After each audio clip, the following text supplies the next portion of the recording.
Good evening, everyone. My name is Barbara Hartley. I'm the Executive Director of the Downtown Arts District. Welcome to the first of our two virtual receptions featuring exhibitions at CityArts for the month of August. As many of you know, we did have an in-person opening reception at CityArts on third Thursday. It was wonderful to see everyone in person, and we would like to thank all of our guests for abiding by our COVID-19 safety protocol. We are doing what we can to provide a safe environment for everyone who comes to the gallery while supporting our creative community. Now, we understand that in-person visits are not for everyone, which is why we are doing this virtual reception so that you can engage with us from home. Thank you for joining us this evening. The best part of our virtual receptions is that it gives you the chance to have an up-close and personal look at the featured exhibitions. You may also hear directly from the artists and the curators and get a deeper understanding of the beautiful work of art at CityArts. A true art reception, as you know, would not be complete without a beverage. So raise your glass, please. Here's a toast to you, to our creative community. Cheers and keep creating. And now on with the show. Our virtual art reception is a team effort. As you may know, we have Whitney Morris, who is manning the Facebook chat and helping with information related to tonight's event. So if you have any questions, please let us know as you go along. Write your questions down and put it in the chats. Kat Quas, our operations and events manager, is at the gallery. So she will be taking us on a virtual tour and talking with you from downtown at CityArts. And now I'd like to introduce Ms. Ha'ani Hogan, our development and marketing manager. She's at home coordinating all the behind the scenes efforts to keep the show going. It's not an easy job. Thank you, Ha'ani, and take it away.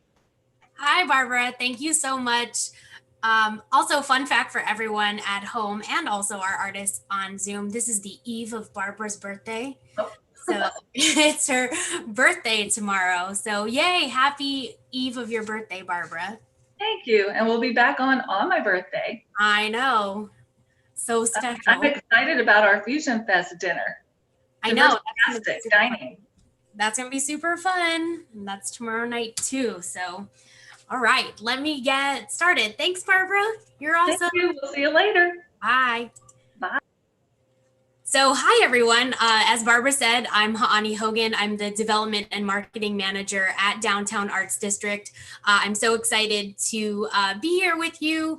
I'm also the person that's doing all of the virtual stuff, like moving people back and forth from panelists to attendees. So if I have my serious face on, that's wise, because I'm concentrating really hard about like what's happening next in the show. But couple of housekeeping things that we have for the show tonight is that, yes, what Barbara said, if you have any questions for the artists, please drop them into any of the chats. There's a chat on YouTube, on Instagram, and on Facebook, and we'll be collecting them at the end. People also direct message me or send me texts when they have questions. So any way that you want to give us questions, we will do that. But I did also want to share a new resource that we provided for pretty much all of our artists during quarantine. As what most people know is that people are starting to get really creative in quarantine. And so it was always our dream to have all of our exhibits that are currently up at CityArts on our website. And so if you go to downtownartsdistrict.com, which is our website, you can see that we have all the exhibits that you're going to see a little bit of tonight. And it's all the artwork that's for sale. So that was our little COVID-19 message. But how you find the exhibits is you go to the little hamburger in the corner here, and then you click CityArts, and then you can click any of the different exhibits or the gallery spaces. So for example, I already pre-opened these. If you are interested in Ali Oxenfree, Sumner's show, you click on Signature Gallery downstairs, and then you can see all of his artwork that's for sale, and you can click on it. Same with Tyla's exhibit in the Create Cafe Gallery. All of her work is there. Oh, didn't move. And then Paul Columbus in the Spotlight Gallery. Mayor Martinez in Redefine, and then Young Artist Gallery. We have 3 different young artists with us this evening, so we're super excited to have them. And then another fun thing on our website is our shop. So we do have some cool merchandise that we have for sale that's unique branded to designs that we created or that our design team Remix created. So as you can see on here, we have fun merchandise, which is our citrus swans. And then we also have like tote bags and pillows on here. And I have one of the tote bags that I'll show a little bit later. And then one last thing, it's we entered an awesome partnership with Orlando Merch Store, which is technically with Impress Inc., the company that created it. And so it was a way to help raise money for all local businesses and nonprofits in town. So if you want to buy a shirt through orlandomerchstore.com, $10 goes to the nonprofit, $2 goes to Second Harvest Food Bank, and the rest supports Impress Inc. that so generously did this program for all the nonprofits and businesses in town. So we entered an amazing partnership with Stemberger, which a lot of people know. Stemberger is a really popular artist in town, and he created this awesome social distancing survival kit t-shirt, and it's super fun and relatable. There's even a tiger, which the Tiger King stuff just seems like ages ago at this point. But a face mask and wine and orange, because of course, and you can get it in heavy metal, which is the cool gray color, or the pink color. And so, yeah, that's what we have going on for all of our online stuff. And here's one of the tote bags. It's really cute. And it has all of the iconic Orlando signs like Wally's and Beefy King and Orlando. So yeah, super cool. We love it. Buy them on our website. It supports us, which supports local artists, which is also awesome. So no more of me talking at this point. We have Kat, who is our gallery manager or operations and events manager at CityArts, and she is at CityArts right now, and we're gonna join her in. Oh no, Kat, you're sideways. Kat, you're sideways. Thank you guys so much for voting. You're sideways. I really appreciate it. So I'm standing in the signature gallery. Oh no, she can't hear me. It's a great show by a solo artist named Sumner Morminio, and he's going to join us in just a minute and tell you a little bit about his show. So thank you guys, and I'm going to pass it along to him. I'm moving behind the camera now. Hold on, Sumner's not here yet. Okay, that's all right. I got to flippy my camera anyway, so. I know, I kept trying to tell you were sideways. Well, I had a feeling that it would be, but I didn't think it mattered while I was talking because he really was looking at me anyway. So. Oh, that's too good. I really went, Kat, you're sideways like 3 times. And then you didn't hear me. You know what? When you flip over to me, it turns it to that, and it also puts me on headphones because I have the microphone plugged in, so I can't hear you. All of a sudden, you went completely dark, and I'm like, oh, it's my turn to talk. Sorry. Well, technical difficulties, but it all looks good now. Hi, Sumner. Welcome. Oh, we got to unmute you, Sumner. There you go. There we go. Yay. Hello. I'm good. How are you guys doing? Oh, we're doing so well, just the beauty of virtual receptions and technology. But we're so happy to have you. And, it's a special exhibit at CityArts. And so we want you to share a little bit more with the audience just about you as an artist and creator. And then let's just start talking about your art. And you can guide Kat through the process. Sure. Okay. Well, I wanted to start with this piece because the show as a whole kind of bounced off of a bunch of pieces that I did in my last year of school. So this was one of the last pieces I did, and I wanted to start here because 1, it's an acrylic piece, and 2, because this I feel kind of encapsulates kind of what everything I was doing at the time was about. So the first set of paintings, which are in the show at CityArts right now, kind of deals with personal anxieties and is kind of like a freeze frame of a surreal kind of landscape of what that anxiety might be. So this one is about insomnia, obviously. And it was, I think after this, I did I did like a few more acrylic pieces. And then for, I'd say a year or so, I wasn't painting as much pieces this big or periods this serious. It was more for fun. And then about a year ago, I was approached to do the show. And that's when I decided that I would take up oil painting. So this past year has been not only an extension of what those paintings were kind of about, but also teaching myself how to oil paint.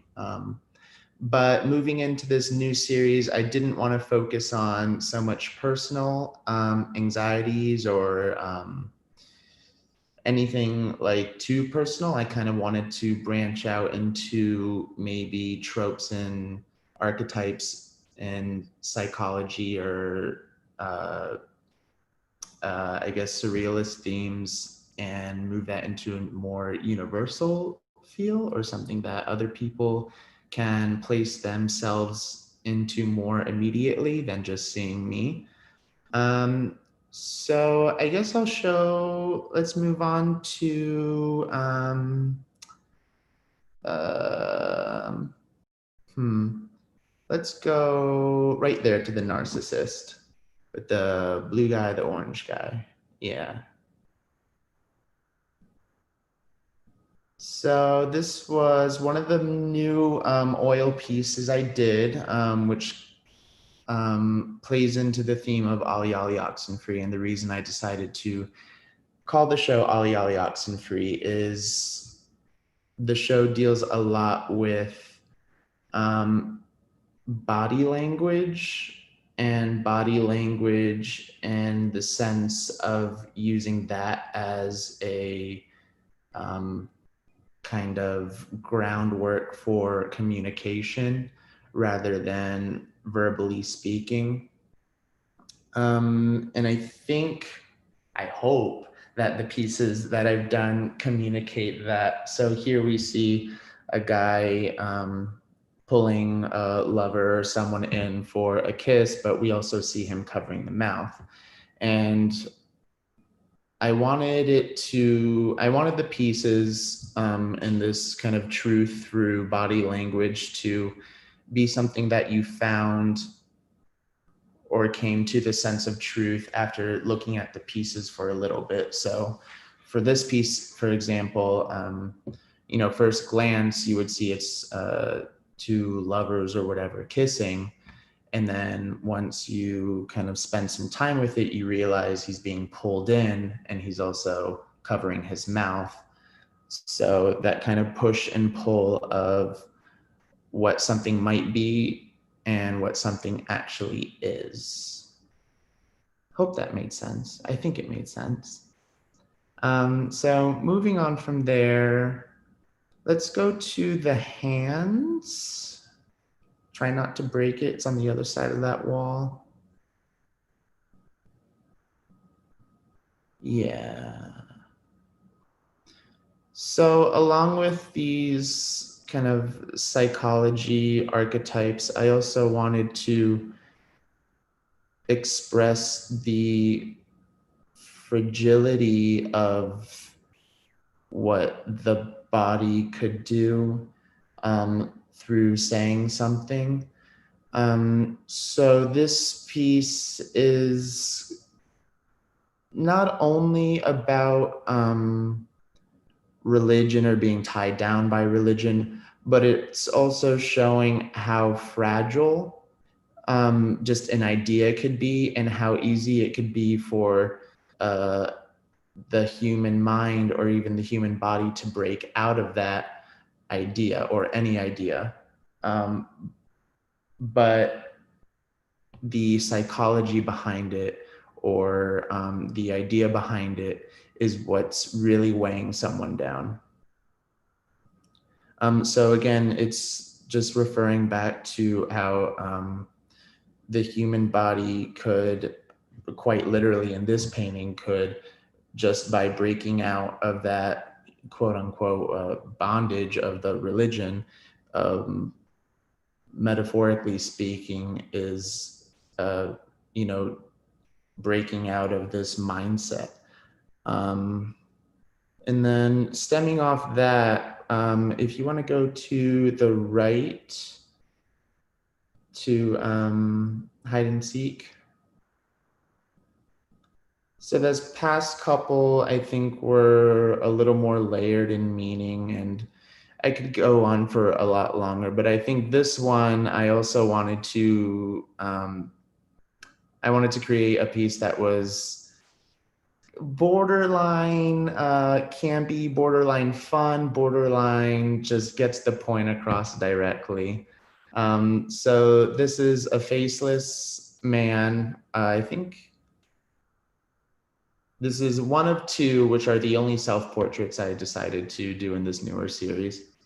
Well, kind of a self-portrait because he's faceless, but so here you have the human body, and as you move up, the faceless kind of, the details of the face are erased, blurred out, or whatever, and you have this shadow of a person coming out of him. And I guess here what I was trying to express was just the extreme nature that people will go to in hiding their truth, and how it's always there trying to come out, claw out any which way. And whether that's a good thing or a bad thing or scary thing or beautiful thing, I guess that depends entirely on the person. But I've always been attracted to, I guess, a little more macabre, spookier things. So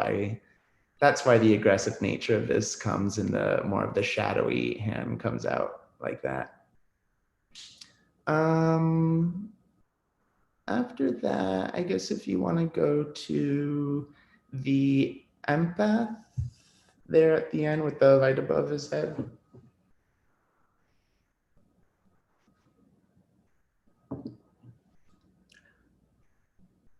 Oh, I meant the painting with the light above his head. I'm sorry, the empath, right to the left of that guy. So this is in the. Sorry. No, you're fine. You're fine. That was my fault. So this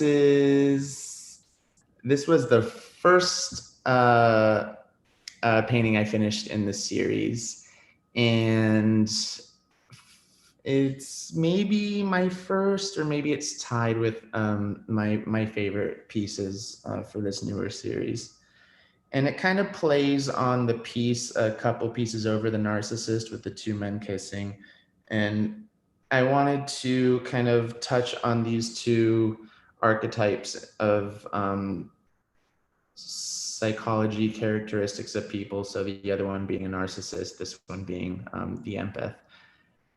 And again, the truth through body language, I wanted people to see someone that was tied down, or maybe someone being held in hostage or something. But once you get to know the piece and spend some time with it, you realize he has every reason to leave or get up and walk away. His hands aren't tied. He's sitting there patiently.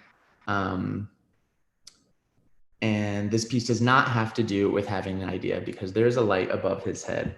And a lot of people, when I posted this online originally, had thought it was about a man having an idea, and that's not what it's about. The idea with the light above his head was for this character, the empath, to always have a sense of light within his surroundings, and maybe he doesn't see where he is, hence the bag around his head. But because he's in a dark, shady area with that light in front of him, all he knows outside of that bag around his head is that there is light there. And I was trying to express that emotion or mindset that an empath usually has with seeing good in people, and that plays into why he's patiently sitting there. And then right next to that, the big piece, the map. Map of a bilingual body and the eradication of verbal communication. This was the first piece in the newer series that I came up with. And the first thing that I came up with about this idea for the painting was the hand kind of forming into one with the throat or vocal cords. And again, kind of truth through body language is where that idea really kind of started with this piece, and what eventually played into the theme of the entire show. And then I realized that exploring this idea of truth through body language, that this piece kind of encapsulated that whole idea. So I built upon that idea. And so originally it was just this image of the hand and the vocal cords becoming one into, well, what does that mean for the rest of the human body?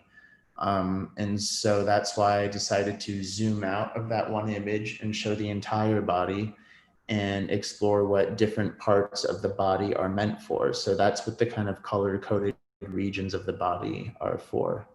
And then along with that, you also have the kind of tabs sticking out from different parts of the body, using color as a kind of symbol for what they might mean or emotion they express. And then to show the different sides of the human body and what those parts do as well for the sake of communication, you have the back of it and you have a side view of it. And I won't get into too much detail on literally what everything is, but if you spend time with it, I'm hoping that you will, the viewer will kind of understand what I'm trying to get at with what different regions or things might hint at, innuendo, or another person might read from human interaction. So this is really cool, but I have a little question for you, if I may. So 2 of your paintings have ants in them. Yes. Right? Is that significant in some way? It is, I guess. So that one was the first one. Well, no, actually, before that, I have another self-portrait I did that I didn't include in this show that had ants in it too. I love Salvador Dali, and I know how cliche that sounds, but I think surrealism and what Dali did with exploring the human mind and psychology was not only important to art, because I think, for me at least in my art, art is the most human kind of form of creation. Like no other animal, no other thing can really create art like a human does. And to push that even further with using metaphors or symbolism, I guess I just really embraced that in learning about him. And one of the things he uses is ants. And ants for him were symbols of death and decay. And so that's why in that painting specifically, that painting was kind of conceived, if you will, when I was really sick with a throat infection a few years ago. Probably top few times the most pain I was ever in. So that's what the ants come from in that. And then I guess if you want to go more into the ants and symbolism, you could go to Cosmically Connected. And this one definitely served as a sort of love letter to Dali. obviously with the giant ant there and the egg as birth and death, and it kind of has to do with this whole circle of life thing. And then of course the clock. But this piece was very much, as my artist statement says there, it's definitely a love letter to Dolly and acrylic painting, which is like the groundwork for this painting, and then the oil painting, which I did over this past year, which is the ant and then the egg. So it's really just a mishmash of everything over the years that I've grown to learn and love in just one painting. Very cool. Thank you there. Thank you very much. So we're not going to show all of your art today because we want people to come down and see it in person, because it's really amazing in person. I mean, you can see it on the camera and you can see it. Oh, my camera's freaking out just a little bit. Sorry. I don't know why. It's like, hey. All right. It looks good for us. Yeah. So anyway. And also shout out to what we didn't really talk too much about is that Sumner is also a performance artist, and we do have a closing night performance on September 10th. And so if you go on the CityArts or Downtown Arts District Facebook pages, you can sign up for the very few spots that we have left for the two shows. There's a 6:30 p.m. show and an 8 p.m. show. So we're super excited for that. Yeah, looks like if you want to see it, you're gonna have to register, because we're gonna not have spots left. Oh, that first time. Yeah, that's it's worth seeing. It was so fun. So I highly suggest you get your tickets now. Yeah, well, thank you, Sumner. Thank you so much. And we're gonna move on to the next exhibit. But if you have a chance to stay on, I know everyone's busy. If you have a chance to stay on, just in case we have questions at the end, that would be awesome. But we also understand if you have to leave as well. So thank you. We'll see you a little bit later. Okay. Bye. So while as we've moved on to the next exhibit, it's our a gallery that we don't normally have a virtual reception for, but it's our Create Cafe gallery.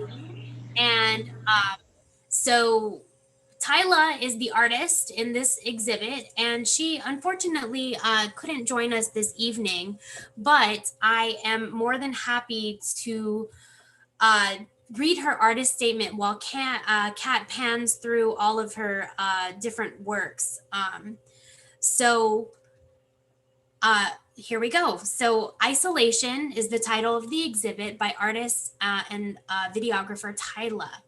Isolation is an introspective view on the loneliness and isolation caused by the construct of racial biases.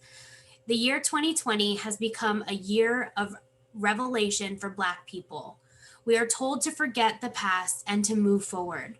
We can't help but feel the glaring inequality that we have to face from day to day. This collection of artwork carries symbolism.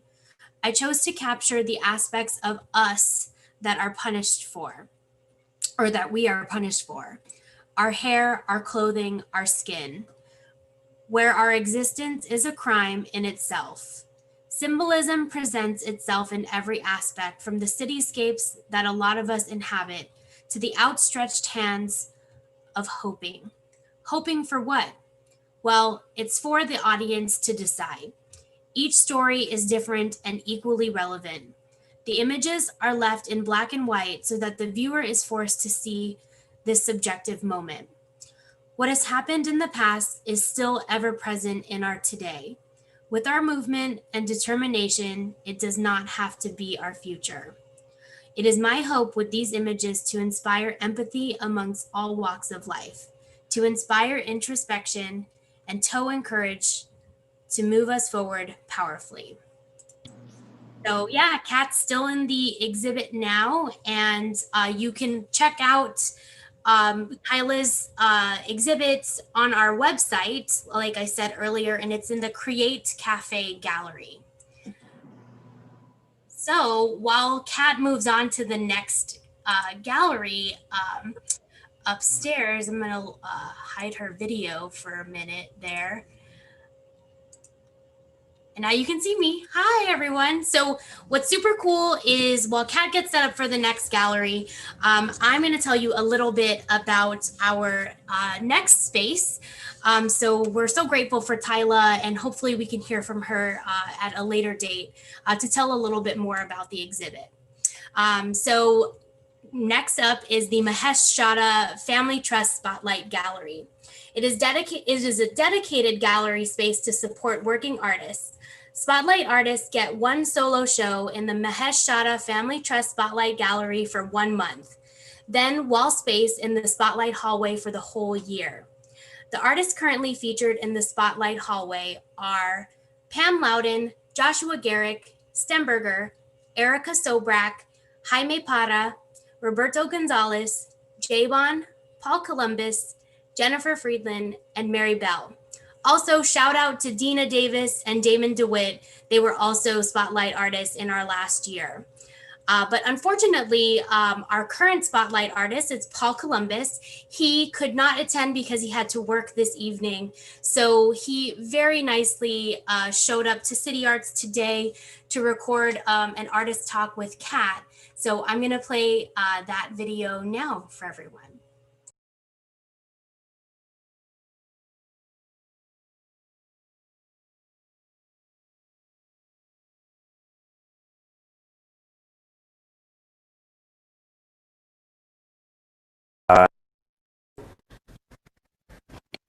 Hi, how are you? Thanks for tuning in. I'm pre-recording this here for you today because unfortunately I couldn't make it to the live stream, but I'm happy to be able to talk a little bit about my art for you and come in here today with Kat filming me back there and show you a little bit of my latest exhibition here with CityArts.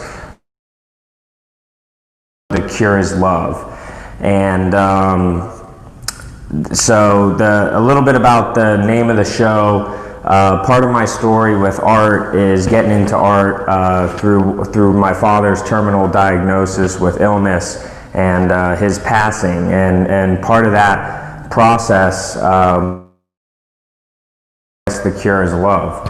And ironically, or not necessarily ironically, but coincidentally, in our current social climate and in the world right now, we're dealing with something that we don't have a cure for. So the cure is love up until this point. And that's just kind of a day-to-day life thing. And I also believe heavily in the motto of living with love. And that was kind of his message, and now has become part of my purpose to carry that on. And that's always been a common thread throughout my artwork.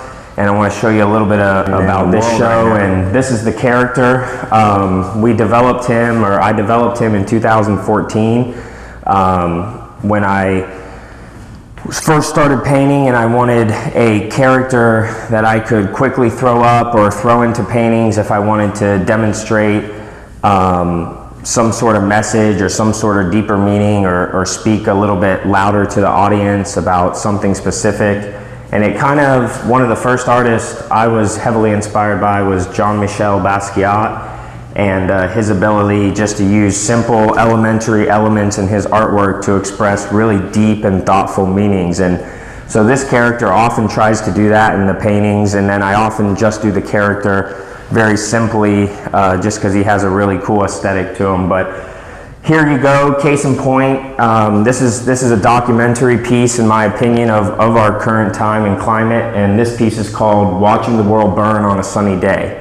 Now, as long as you have a cell phone, I guess this is basically a universal truth, which would be most of us these days, and I think we can all relate to, geez, not just the past couple months, but almost the past couple years. It feels like we're looking at our cell phones and watching the world burn, whether it be on fire in California or Australia, or socially, or different things that are going on that just seem kind of so crazy, and we're just looking at our phone, and it's a beautiful sunny day down here in Florida. So it's a bit of the paradox of life in its own right. But we got a couple other pieces here. These again, really inspired by aerosol painting, spray paint, and graffiti art. And that was part of the element of this character as well.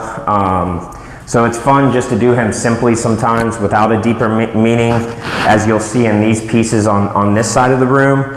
And then he'll often appear again in paintings where I want to display a message. And then this one, again, fairly obvious here. It is, time is greater than money. I believe that also to be a universal truth. I believe that we should all be valuing our time more than our money. Our time is the true value of currency, really, and the true measure of someone's wealth. You could have all the money in the world, but if you die tomorrow, how wealthy are you? So these two pieces are definitely speaking a specific message, and then the rest of the show is kind of just showing off the character in his loose form, or her. I try to keep it non-gender, and just very, you know, it's just a general character. And the universal truth. So universal truth is something that it's free of discriminatory elements of sexuality or race or religion, and it's just something that applies to everybody. You know, it doesn't matter who you are, where you come from, but universal truth is something that we can all kind of relate to. And although I normally focus on the human element of the universal truths, we also share universal truths with other living things as well. Yeah, I was going to ask you about the gator. Yeah, so this is a really special piece. It first debuted at Art Basel Spectrum Show in Wynwood, Manna, with a very warm reception to the piece, definitely being in Florida as well. And it's actually a collaborative piece. One of my lifelong childhood friends, Justin Rock, who we grew up together in Oviedo, Florida, he's an avid outdoorsman.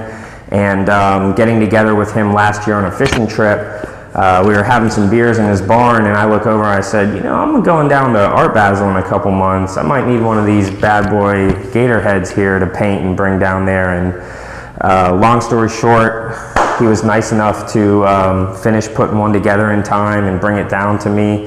And I painted it, we coated it in resin. And one of the cool elements of it over here and on this side is this is the actual tag that you would get from the state of Florida to kill the alligator. And then we incorporated the element of the spray paint can and the kind of juxtapositioning the art and the nature world there. And he's kind of, you know, crushing down on that gold can and it's spewing through his mouth. But yeah, this is kind of, I mean, death, mortality is something that not just person to person is a universal truth, but person to creature, every living creature in this world. So this is a very special piece, and it was really cool to be able to bring it out for this show. And I wasn't really quite sure when or how I would display it again, but that's okay. Yeah, I'm good. It's all good. Fun to the end of the video, but woo! But yeah, so I was really happy to bring this piece back out. It's a really cool piece when you see it in person, and I hope if you can make it to the show, all the pieces here. They're really cool to see in person, and we've got some really neat T-shirts too. We developed a little love logo. Like I said, live with love. The cure is love is a focus point. So we've got the character, and these are the live with love T-shirts that you can wear around and sport if you're looking for some swag to add. But thank you, Paul. You're welcome. Thank you. Thanks for having me.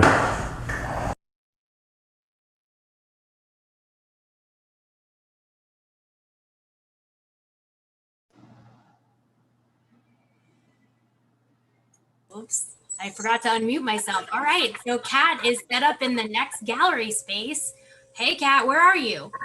I am in Redefine, which is a gallery that is curated by two of our favorite artists, Parker and Crummy Gummy, and they do a very nice job.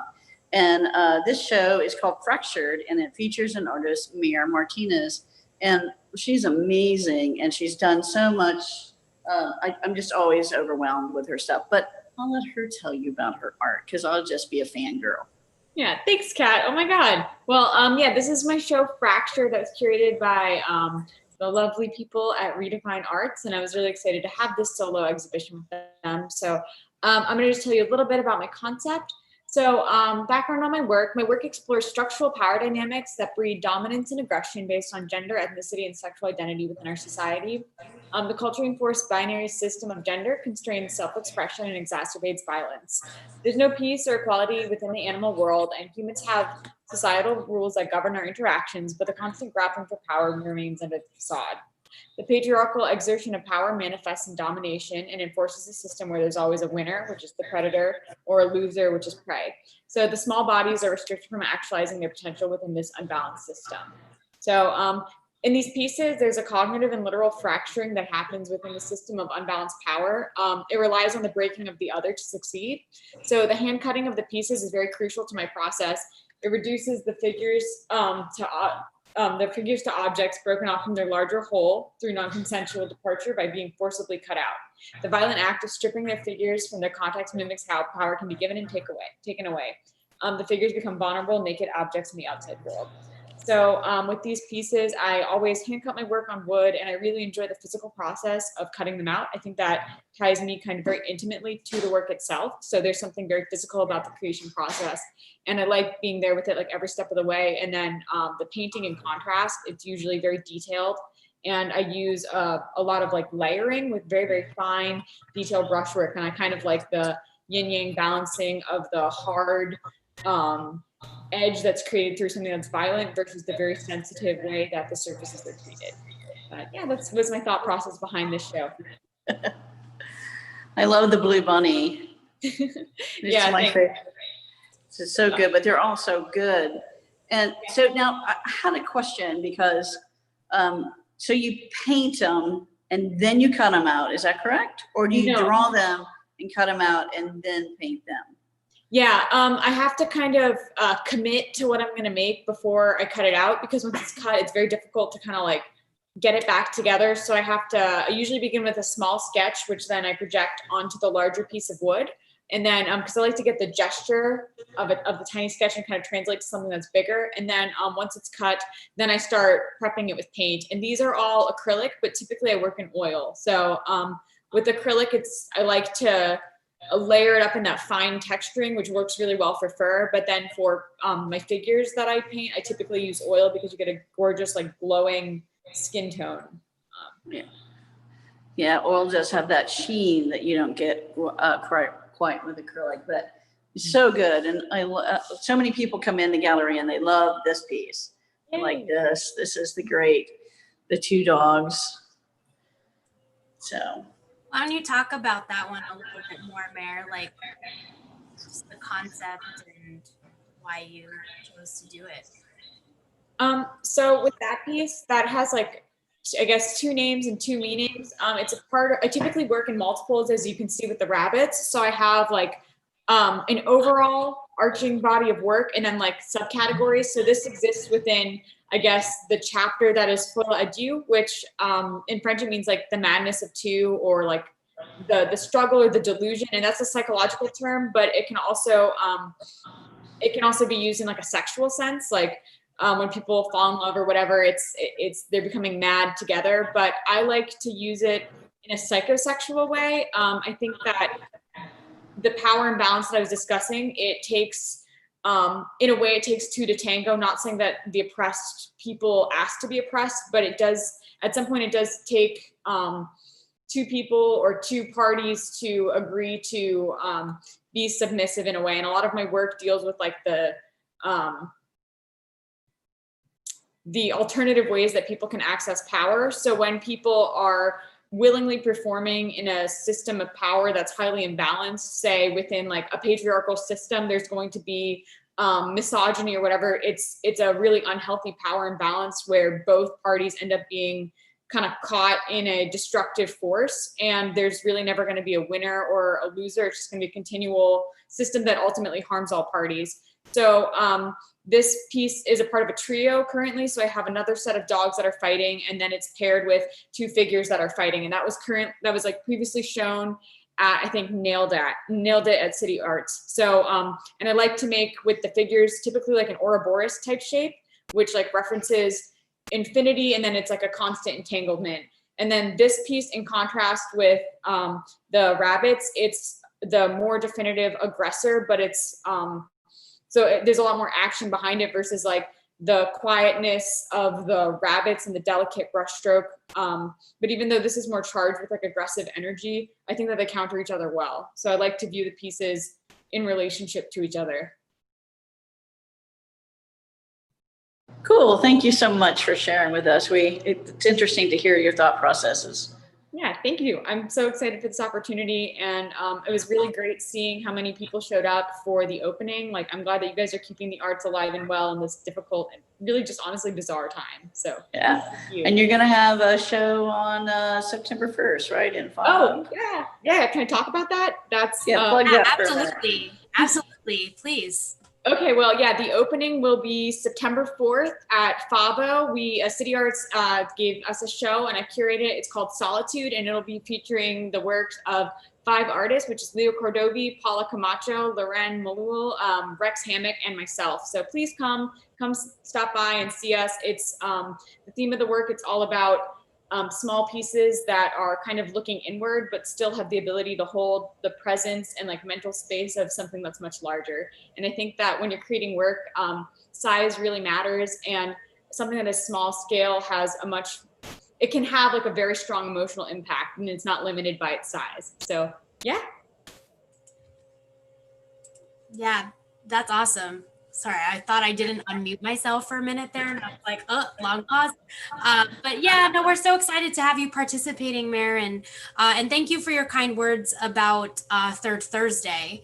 We never know what our turnout is really going to be, and everyone that we've learned, right, has a different comfort level of whether or not they want to leave their home. But we are so grateful to all of our guests.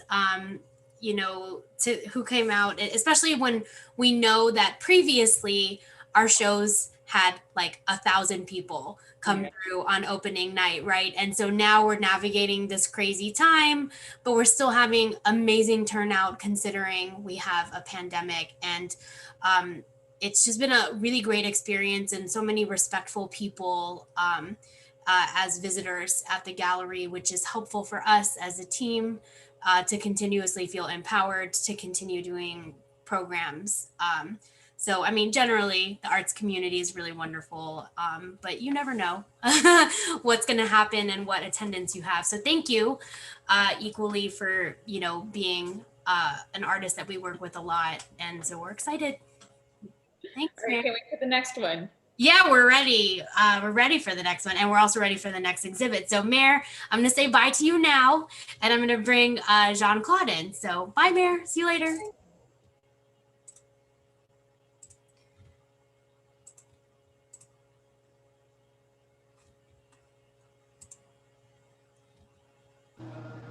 Kat, where are you now?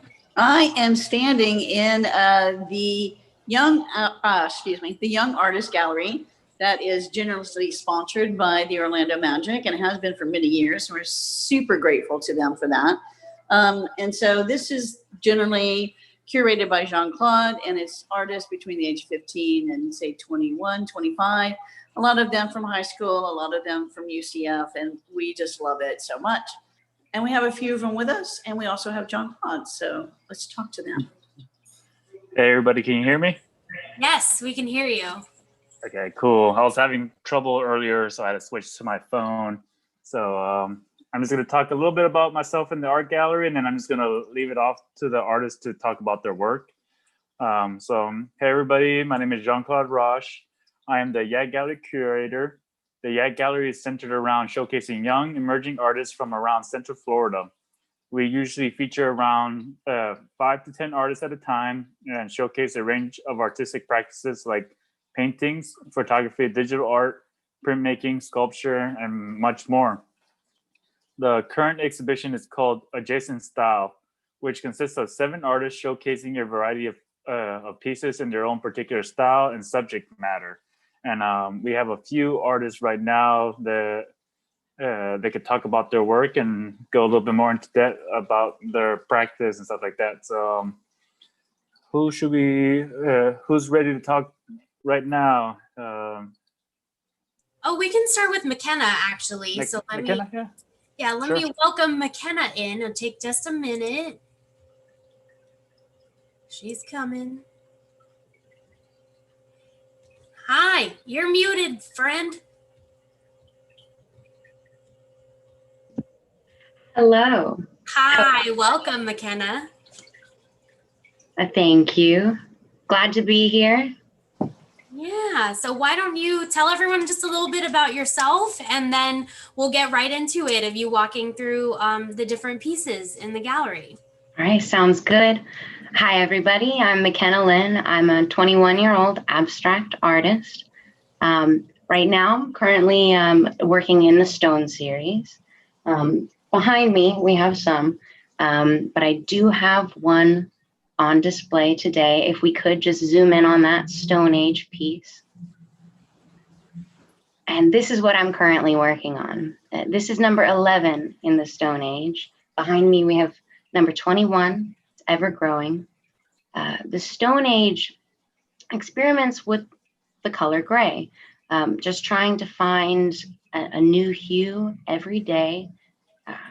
That can be a way of meditation, which really falls in line with what the series is about. With each piece, I typically like to work with one symbol and grow everything around that. In this, we have the Om symbol. If you're unfamiliar with it, I'm not gonna go too into depth because that could take an hour, but it's the sound of the universe. It's what you should listen for while you're meditating. It's a way of grounding, centering, tapping in.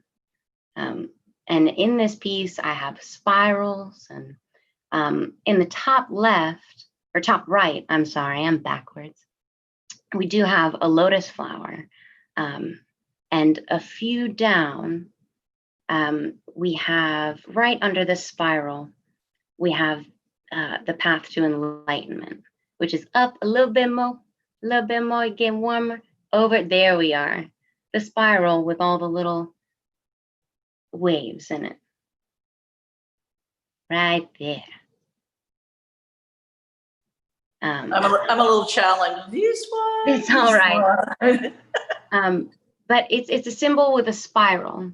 And then we have an ebb and flow, and then finally a little bit of stability. And this is another form of meditation.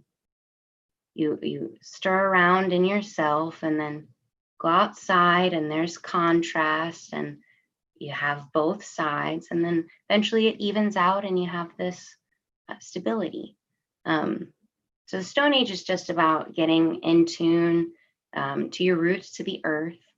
And I've also branched off into clay.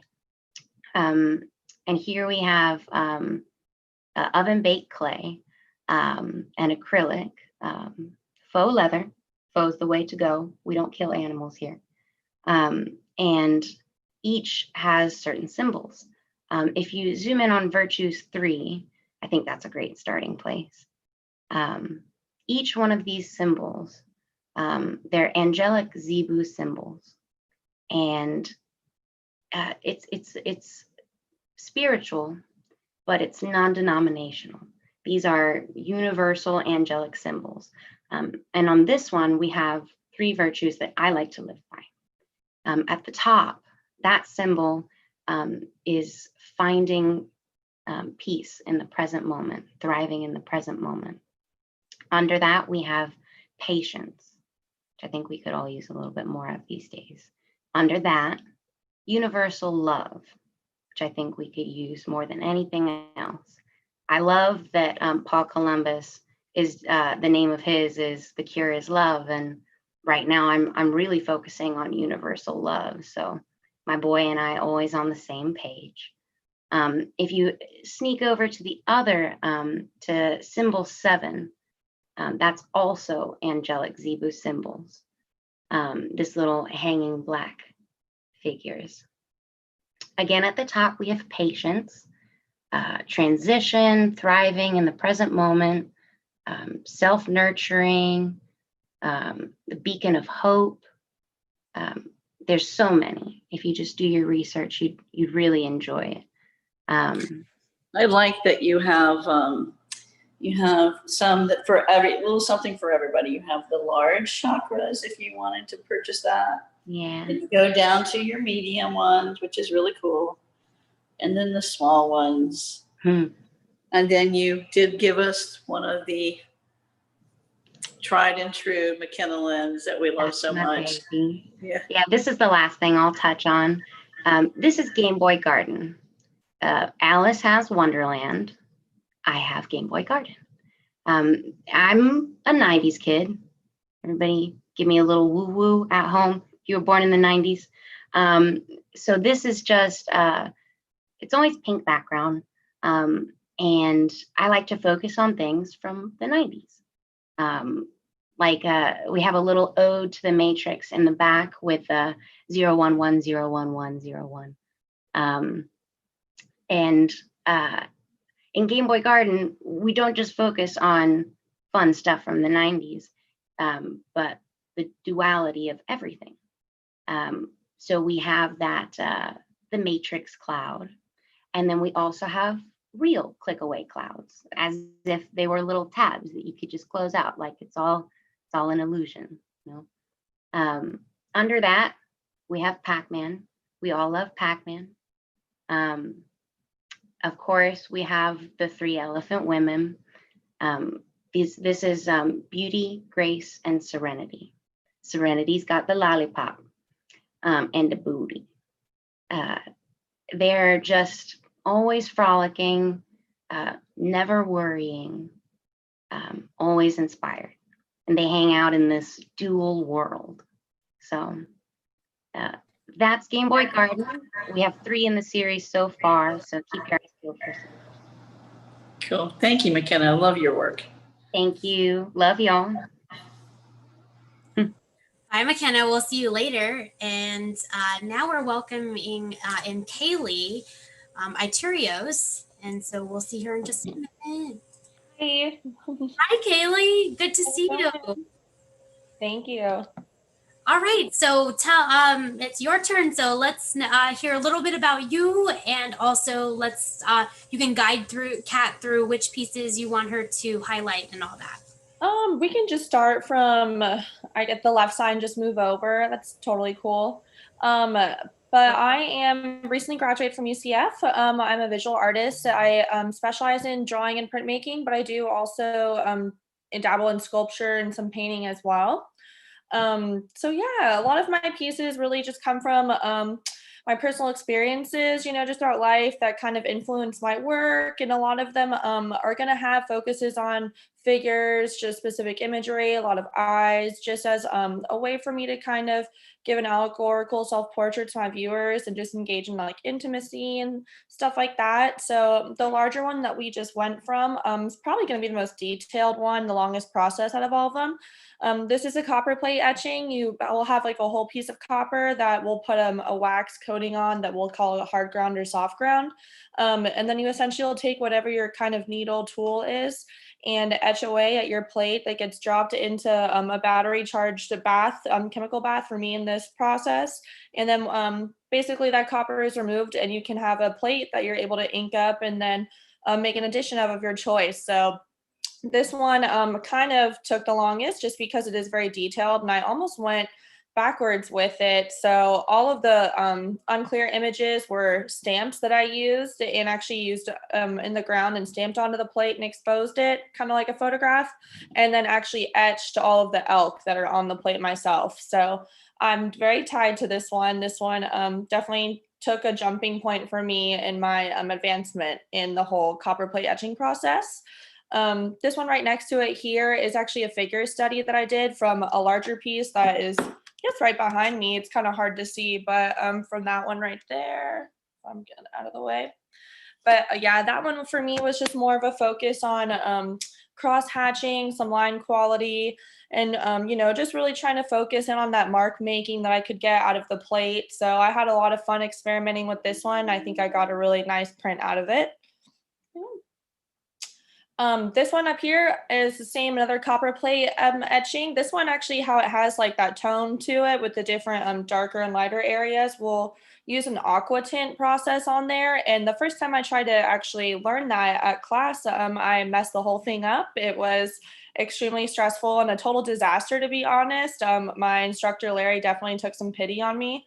But I ended up keeping the plate throughout the rest of the semester and just practicing and working on it. So this is actually what it ended up being by the end of the semester. Originally, it was just the figures on there. And then I was able to actually get all of these really awesome little crystals and mushrooms coming out of them. So they're kind of like how these two mountains just look like figures collapsing into each other. So that one ended up being a really awesome learning process for me and a big jump in the process.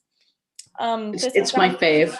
Oh, awesome. Thank you. It's super popular.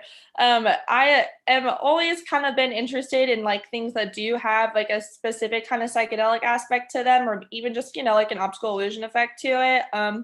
This was the first copper plate etching I did, I'm pretty sure, in Larry's class over at UCF. He's awesome.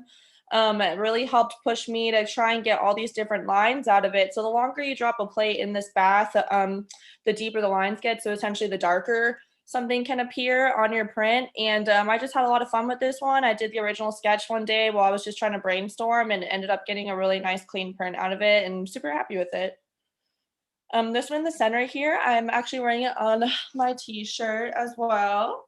But this was the screen print that I did that in an independent study that I learned that process of. This was a sketch I actually did back when I first got into college. I went to private school here in Oviedo, and I was not really ever able to study art in that environment. So it was really in college when I first was able to break through with a lot of these little just designs that I have always kept away, and was able to kind of professionally put them in a setting, where they were able to expand and flourish. So yeah, that one was great. This one here is one of my personal favorites, actually. I just have a lot of fun doing these like tiny lines and marks, focusing on the eyes again, just an emphasis on a lot of that detail in there. This process, it's what we call kitchen litho print. So basically you take a piece of tin foil and a Sharpie, draw your image on there, and you'll take Coca-Cola, submerge the image in it, and it's so acidic it actually etches that image into your tin foil, which therefore turns into like a plate. So I was able to get a couple good pulls off of that one. So another different learning process. This one down here went through the exact same process. I took that Sharpie and just drew on that piece of tin foil and was able to get a lot of expressive lines out of it. This one's titled Grit, just because to me, like, it just really encompasses that kind of literal grit that I have developed as a person, and I'm able to express that through this image and this just really expressive, like, abstract figure. So a slightly ambiguous one, which I really enjoy a lot. A lot of people, will get caught up between male or female, which is not important to me at all. I do think the chest, though, kind of hints more towards what I was going for in that initial draw, but it's definitely one of my favorites for sure. It also sold on opening night. Oh, that's so awesome. That's great to hear. Like I said, this is the first time I've ever actually been able to participate in a gallery setting. So this is all kind of a new, really fun process for me. So that's really great news to hear. This one, it's another copper plate etching. I always would just doodle and kind of lose myself in trains of thought. And that's how this one came about one day. I had an extra chip basically from a copper plate that I had sized down and didn't want to get rid of the strip. So I was like, all right, like, what can I do with this thing? And just covered it and kind of like just went to town one day. And it's actually one of my favorite copper plate etchings I've ever made. It looks really nice, all framed up and sitting on the wall. So I get a lot of interest in that one as well. This blue one down here is the only one that is in color for the show. A lot of the pieces you'll see in here are all prints and copper plate etchings. This one's the only one in here that's actually just like a freehand drawing that I did with some oil pastels. I was really trying to just learn how to get all those different face features down and kind of embellish them and just get a really nice, dreamy, kind of sultry aesthetic to it. So again, this was before I was able to really study art in any kind of like collegiate or professional academic setting. So this was just me really trying to express myself and just like essentially teach myself those different styles and images that I was really interested in. But yeah, it's a really great show. Thank you so much. I really appreciate you guys having me. Sincerely. So real quick, we just got art sale from the virtual reception, and it's one of your pieces. Oh my gosh. Which one? Which one? Hello? Oh, the one in the center? Oh, Yeah. that's awesome. This one. Whoever, thank you so much. Whoever just made that purchase, you have no idea how awesome it is to have that moment, you know. I hope you guys enjoy it. This hello. So congratulations, first Thank gallery you. experience. You've already sold 2 things. Thank you. I'd love to participate more. I've got a ton of work still that I'm sitting on and currently still working on. So it's been a great experience so far. Great. Well, thank you so much, Kaylee. And we'll move you back to Teddy, and we're going to welcome Pepper back into the thing. Thank you. Pepper, my sweet. She's coming. She's coming. I'm slow in the the transition portion of it. It's okay. Like, how do I do it again? There's Pepper. Can you hear me? Yes. Okie dokes. Good, good. All right, Pepper, tell us about your work. We'll just pick different pieces and you can talk about them. Oh, that's a good one to start on. I'm gonna be perfectly honest. I may or may not have written some notes because I'm not good at talking. But this is the goddess of my world. She is the one who created everything, and she's this beautiful divine goddess who was once very kind and compassionate. She adored her creations, but that's like years and years went on and on. She became sort of jaded to it all. And she ended up kind of becoming more of a cruel goddess. So now she sits holding her world, staring at it drearily, hoping something interesting will happen. Don't we all do that sometimes? Hey, that's here. Oh, I know it's gone. I'm so bad at this. Sorry. This is okay. Impressing the lady. Virus is the little robot boy in purple, and Dahlia is the golem in red. They're both kind of like robots in a sense. A golem, a robot. Golem is medieval robots. But they have very different outlooks on like themselves and their beings, because Virus feels he'll never be able to truly be human or experience emotions because he was created, and therefore he thinks he doesn't have a soul. Whereas Dahlia thinks that anyone, regardless of if they were birthed or created, can learn to love and feel emotions. So I thought it'd be interesting to like put these two very contrasting views in a drawing together. And I don't know, the title was something fun. It's more of a fun drawing I made. Well, he is holding some flame or something, so he is trying to impress her. Yeah. And now we've got the Wheel of Fortune. The girl who's upside down is Solly, and the girl who's not upside down is Tudum. Tudum was the goddess of fortune, and she was curious what would happen if she basically put her soul into that of a human, and she wanted to know what would happen and what her luck would be. And that human ended up being Solly, and Solly lived for years not knowing this. And when she one day found out, it kind of shocked her because it made her wonder, well, who really is she? Is she herself, Solly, or is she the goddess Tudum? So now she's just struggling, and maybe only the Wheel of Fortune can tell her what she is. I need a Wheel of Fortune. Don't we all? Oh god, this one's gonna be hard to explain. But this is the land of Vey. This is a land that sits inside of a lake in the goddess's world. It's kind of like this hidden land. The creator's name is Hero. And unlike the goddess there, he's very kind and compassionate, or at least he still is, and he cares greatly for his beings. And he hid his world inside this lake, and to get into his world, you dive into a lake, and you'll start falling down the sky of like floating like towns and villages and mountains, and eventually a little cloud elemental will find you and guide you about. But this is just like a painting I wanted to make of his world, and I always think it's fun that the lake is the sky. It's awesome. I really enjoy when you take us into your world. It's very fun. I really enjoy talking. So thank you so much, Pepper. It's always a pleasure. Yes, thank you, Pepper. It's so nice to have you always. So I guess we're going to enter the Q&A portion. So if you can hang out still, Pepper. Yeah. And then Kat, you can chill wherever you want at CityArts. Oh, I'm heading downstairs, so kill my video. All right, but we'll bring you back though. Yep, I'll be back in just a minute. All right.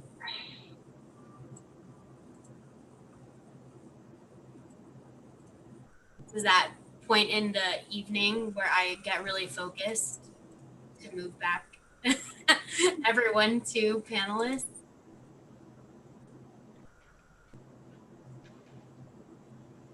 Yay, everyone's here. Hopefully.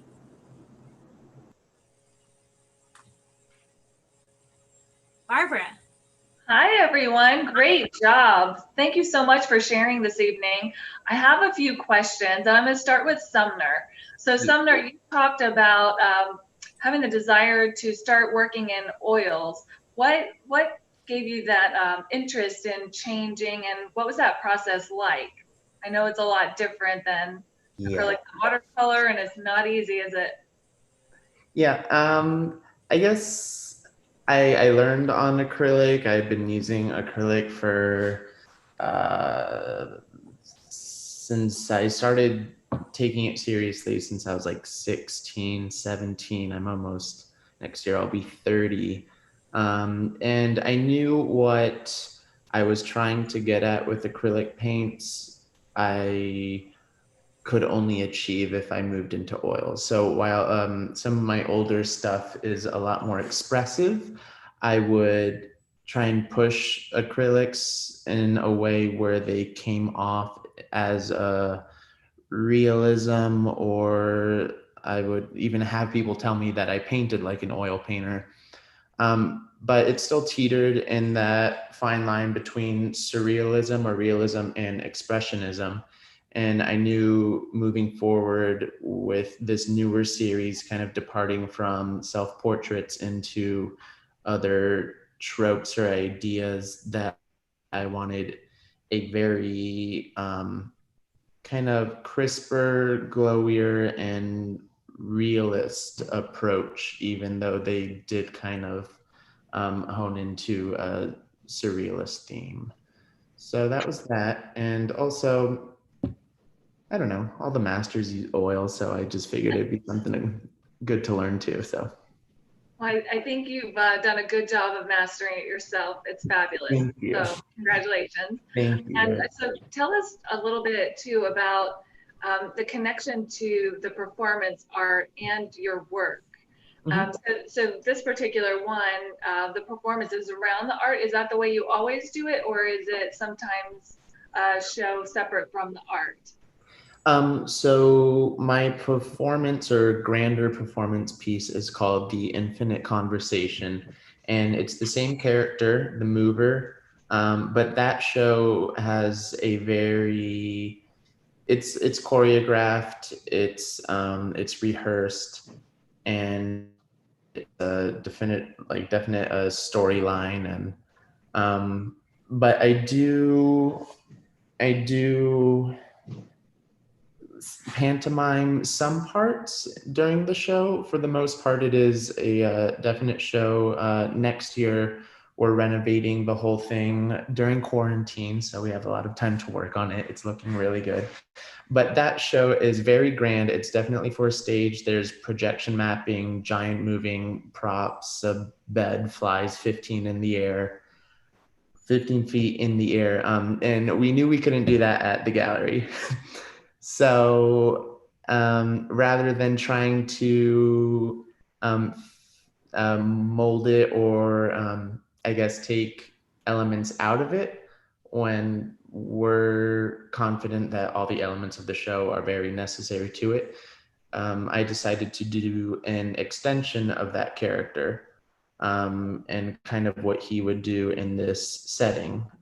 So the show itself, The Infinite Conversation, is about this sort of stream of consciousness, and it starts off falling into his subconscious and slowly coming back into a consciousness, and it has this kind of theme of rebirth and enlightenment and the sense of self. And to portray that idea, the character, the mover, is literally a mover, and the moving boxes in the show he interacts with kind of bring these ideas to life. So I figured taking that idea and putting it in this space and kind of connecting it to me as an artist on a more personal level, used the character of the mover to take the idea of the mover and these moving boxes and have them kind of connected to each painting. So the performance itself is the character, the mover, going in and out of this space, and delivering these boxes to each of the paintings and unpacking these boxes and how they might relate to the painting themselves. And so there's kind of like a bunch of mini performances with each of the paintings, and the performance itself furthers the narrative of the painting or elaborates on the painting itself or the meaning. And yeah, so that's what it is. So in this case, the art came before the performance, but you already had the character previously in your other performances. Yeah, usually I've never connected the two. I always wanted to keep my painting and performance stuff separate. One, because they my paintings are very personal. Like I said, I started off doing self-portraits and stuff like that. And with the performance character, while it is expressive and comes from a place that's very personal to me, it's disconnected enough to where you wouldn't necessarily associate it to my personal life. So I always wanted to keep it separate. But in this case, I know Flynn Dobbs, who curated my show, that's how she discovered me, was through my performance work. So she was very excited to have that in that space. And then kind of talking to her about it, it was kind of like, okay, well, I can't do the show in that space, and I'm very sorry. But I can definitely do something with it to make it work and kind of bring those two worlds of my two different mediums I work in together. Well, you both did a great job. It was fun to watch, and we have another performance coming up in September, so we're excited about that. And Macbeth Studios did a fabulous job of filming, so it's also online on Facebook. Do you already have it up, honey? People can watch it. I do not have it up yet, but I will get it up. Okay. On the Facebook eventually. It's fabulous. So congratulations. My next question is, thank you so much, Sumner. Great job. Thank you very much. Thank you, guys. My next question is for Mare. So Mare, your work is fabulous. I don't know how much you talked about the medium, but I don't know if the viewers could tell the wood cutouts. Can you talk a little bit about the process, and also you did a lot of that during your residency. How was that experience? Oh my gosh, thank you for asking. It was honestly amazing. I really felt like a true professional artist. I had a fantastic studio set up, and I am currently a student at UCF who's about to graduate. So I felt like I really proved to myself that I can paint and hold a professional schedule as an artist outside of the structure of school. So that gives me confidence going forward. And I was able to have a solo exhibition up there as well. So I'm trying to hold space here in Orlando, but also branch out a little bit around the nation. So it was really cool to show in the Northeast. So, and now that I've been home, I've set up a home studio, and I've been working a lot recently. And almost all of the pieces that were in the exhibit at Redefine were created during the residency. So it felt good to kind of debut it over here. And as far as the wood goes, I did talk a little bit about it in the artist talk, but I can elaborate. So if you go and look at the pieces in person, which I urge you to do because the show all throughout CityArts is just fabulous right now.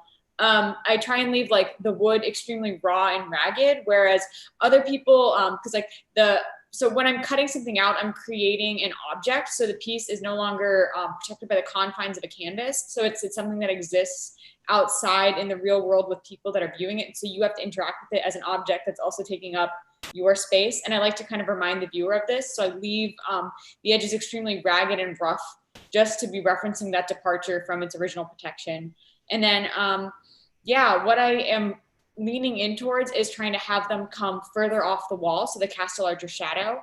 And depending on how the light is positioned, it can take up either a really small amount of space, or a very tiny piece can project a very large shadow against a wall. And then that's another way of like playing with the idea of taking up space, because a shadow is like absence thereof. But and I think that plays well into the ideas of like submission, power, aggression, and dominance. So I'm excited to kind of experiment with that. And the forms that I create on wood can change the context. So of course, having an aggressive animal, it's more of an overt display of power, but I'm trying to use animals going forward that are not originally like paired with violence, or I guess like non-violence. So when you look at a bunny rabbit, you're seeing like a prey animal, and a dog is predator, but I'm trying to shift more into animals that are like deer. So things that aren't immediately coded with violence, but those are animals that fight like brutally out in the wild. And typically when they're fighting over territory. And then that kind of references females as well. So it becomes like about women being commodified. And then that's a way that I'm trying to parallel the power structures in the human realm with the animal realm. So yeah, that's kind of what my thought process is on work coming in the future. So keep an eye out. And also happy early birthday. Thank you so much. I appreciate that. Thank you for participating tonight. So now I want to ask questions to the young artists. So before I do, Jean-Claude, how can new young emerging artists get involved? Oh, can you hear me? Okay. Yes. Yes. So if you're a young emerging artist here in Orlando, you could contact me at jclaude247@gmail.com. And I'll give you all the information. And every month I do a call for artists, and I'm always looking for new artists in either high school or college level, or just like recent grads and stuff like that. And I'm going to show as a variety of different types of work. You're doing such a great job. It looks great. Every thanks. month I go in there, and I'm always so impressed at how well curated it is. So thank you for your hard work. Now I want to ask all of you at the same time, if you want to unmute and you can take turns answering, how has the experience been? I guess Kaylee, sorry. It's been your first time in the gallery showcasing your work professionally. How was that experience for you? And like, what do you want to continue doing in terms of your future art career? Yeah, I mean, it's honestly been really exciting and really awesome. I mean, it's like those nervous, like excitement kind of feelings you have, like for those first steps that you're taking, you know, outside of, again, like a school setting, to actually feel like, you know, you're working toward that goal of like trying to get yourself seen, you know, and still contributing to your local art scene at the same time, which I think is really important. So I mean, I loved it. You know, everyone's been like extremely professional, super kind and welcoming. So I don't think that I could have asked for a better first experience, trying to really step my toes in the water and in this whole atmosphere with everybody. So I'm super excited. I'd love to continue showing and participating in as many things in any way I can attribute possible. Well, thank you, and congratulations on your art sale. Thank you so much. It's so awesome. Appreciate you. Appreciate you too. So I guess I have to share with everyone.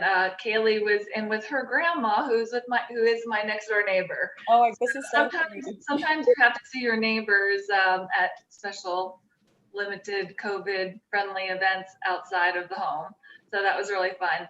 And she did come out for the show, as well as all of your aunts. So that was really nice to see everybody. McKenna, thank you for sharing tonight. Your work is beautiful. What are you planning to do moving forward? Do you have other concepts outside the Stone Age? Or are you going to continue with a similar theme? It's really beautiful. I love the whole meditative connection, especially in these times. Thank you. Yeah, that's really the why my work has gotten so spiritual this year. Just these times, we need it. I'm definitely going to continue doing the Stone Age. Not sure how long. The Blue series lasted for almost 33 paintings, and now we're only at 21. So we'll see how long this lasts. But I definitely want to stick with with black and white for a while. I don't know why. It's just very centering. I keep using that word, but it is. It's just decluttering, unifying. And I have done some, it's so nice that he's right here for us. This is Icaro Blue.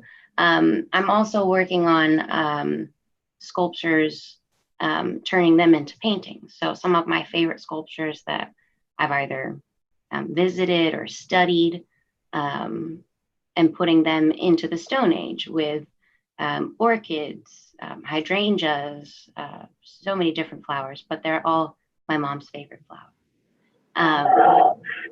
And of course, Game Boy Garden. It's been bringing me a lot of joy. The Stone Age is black and white and polychromatic. So we have the grayscale, but Game Boy's a nice little rainbow.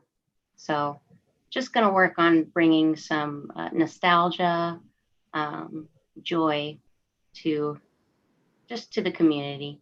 And I love that, Kaylee, you commented on how nice it was this past Third Thursday, because it really was.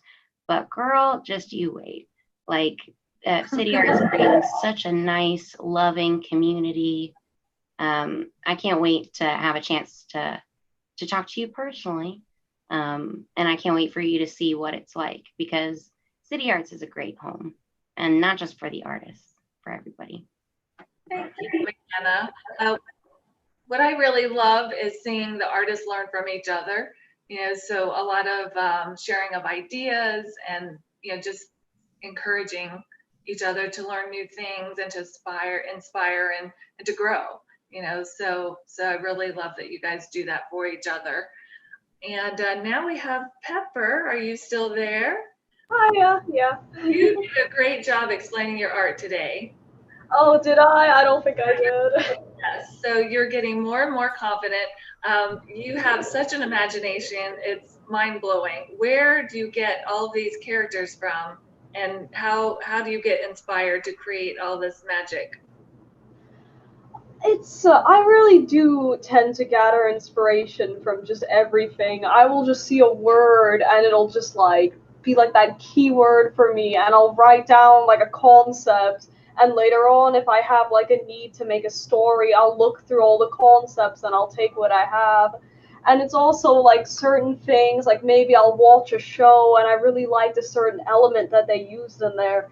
So I think like, well, how can I take that element and incorporate that into my world, but take it so that way it's my own original creation now. Great job. Well, keep creating and keep sharing. And I said, you're doing a great job of telling your story. And a lot of people your age don't have that opportunity. So just keep up the good work. Thank you. I will. I draw every day, so always getting better. Hopefully. Now, does anyone have a question for each other before we wrap up tonight? No? Yeah, sure. I just want to know how McKenna's liking the shift to more 3D artwork. It's really cool to see her work translated into another realm. So funny. I was going to ask you a question. Oh, okay. But we'll do yours first. It's been a nice shift. It started a little bit before quarantine, where I got interested in clay. It's obviously not that intricate of the carving. I just like to make a smooth surface that I can paint on. And it doesn't really change the application, because I'm still doing the monochromatic, fine lines. But it's been really fun to actually squeeze something and mold it. It's just the actual movement is therapeutic. It's nice. It's been fun. Thank you, Mar. Yeah, it's really and cool if I could just give you my question. I love the rabbits. I know everybody loves the rabbits. But I was thinking to myself about how you don't really see bunnies like that. like, I mean, besides Monty Python and the Holy Grail, that, you know, that button. Yeah. But it's really cool. So like, what other non-vicious, I don't know the word, non-vicious animals are you thinking of experimenting with? As far as like the rabbits go, they were working with the original. Originally, I was working with the human body, and I was doing a lot of paintings of mostly like femmes in very like uncomfortable poses where they were hunched or curled in on themselves or kind of limp. And I wanted to take a departure from the human body because, like, typically when I'm referencing the human body, I work off of myself because this is the body that I live in and I experience and I know it the best. But I didn't want to be putting up, like, I guess, barriers for people. So like when you look at a person or a portrait of someone, you're filling in all the information that you know, and your biases and assumptions are projected onto someone, and that could be racial barriers, gender barriers. So I just decided to just eliminate the human form altogether and shift towards animal because it is archetypal, and every culture in the world uses animals to I guess convey larger themes. So that was a way to kind of make it more universal while like drawing closer onto the nuance of the actual idea. So right now I'm pretty happy with the rabbits. As far as submissive animals go, I don't really actually know. I'm trying to go for more animals that are like less coded with an immediate assumption of like what their predator prey is associated as, and I'm trying to also like avoid doing the whole Noah's Ark, but it's so much fun. Like, animals are really cool, and I know that's not like deeper artistic, but I think that they have such a power to convey different things about like ourselves, and we can learn more about each other as like human beings through like, I guess, like a non-literal version of representation. So yeah, I'll let you know when I think of the next one. Well, definitely don't avoid doing anything. I think we'd all love to see your take on that. Thank you. Well, I'm looking forward to seeing more from all of you, so stay in touch with us. Honey, Kat, do you have anything before we close out? No? Thank you both for doing a great job. Thanks. Always enjoy this. I know. Snaps to Kat for Thank you. going all around the gallery. It's tough carrying that thing around that we have. I know it's been, since I hooked the microphone to the side of it, it's a little wonky, so it gets away from me every once in a while, but I'm trying to master it. Well, again, thank you all. Thank you to the staff. Thank you to all the artists and curators. We could not do this without you. So great appreciation, and we love our local artists. The exhibits that we featured tonight are on display through September 16th. Actually, September 13th, I'm sorry. CityArts is open Tuesday through Sunday, and that's 11 a.m. to 6 p.m. If you haven't been to CityArts in a while, we just want to remind you that we have new safety protocol in place. We ask that everyone wear a face mask and that you fill out a brief survey at the entrance. Also, we have super fun markers to encourage social distancing throughout the gallery. Join us tomorrow. We will be having this second round of our virtual receptions, and we will be featuring the B-side artists who are on exhibit with their exhibit called Lemons.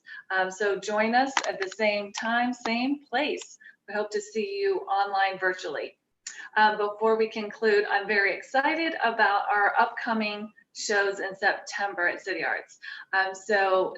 Bombshell is a masquerading warfare by avant-garde couture designer Ben Van Busekam. This exhibit is presented by the Global Peace Film Festival. And also we have #SayTheirNames, which is a BLM memorial portrait series to bring light to the many Black lives stolen that most likely we have not heard about in the news. The stark contrast between their personal stories as shared by their family and friends as a way, and the way that they died by the hands of police brutality is meant to raise awareness among all of us in support of the BLM movement. The works are created by Radha Mehta, an abstract portrait artist who uses bright and vibrant colors to bring these portraitures of work to show each individual's inner beauty beyond the exterior boundaries of race, color, and skin. So please join us for these. And that's it for our announcements. Thank you all very, very much. I'd like to raise a glass and have a toast to our creative community here in Orlando. We love you. We will continue getting through this together. So thank you. Please keep creating, stay safe, and cheers. We'll see you soon. Bye for now.